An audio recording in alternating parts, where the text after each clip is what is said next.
Welcome to another edition of AUVSI's Weekend Roundup, where we point out some stories from the week that you might have missed. And Brian and I will start us off with what I think is the biggest news of the week.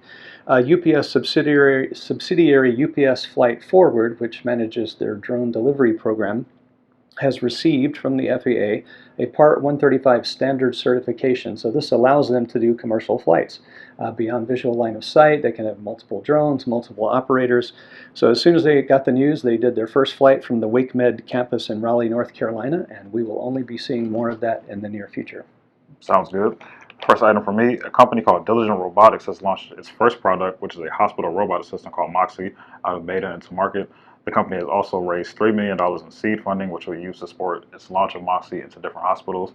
And the company actually launched the first robot in the first hospital, and a hospital in Texas this week. So a lot of help in the hospitals with a new robot assistant called Moxi. Yeah, and your supplies are flying in by drone, and then the robot's there to help. Second thing for me, the Blue Ribbon Task Force that was tasked with looking at how to deal with rogue drones at airports has released its final report.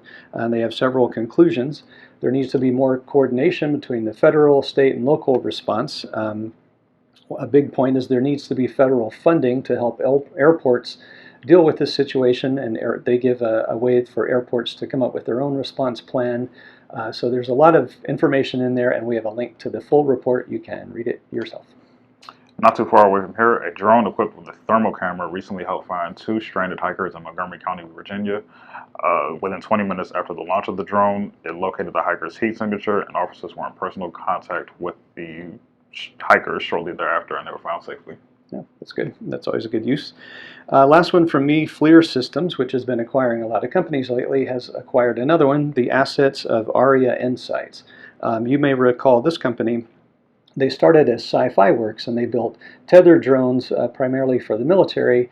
Earlier this year, they rebranded to focus on data analysis, and shortly thereafter went out of business. So FLIR has now picked them up and added to its stable of tiny drones and mid-sized drones and ground robots, and now they have tethered drones. So we'll be seeing some stuff from that, I'm sure.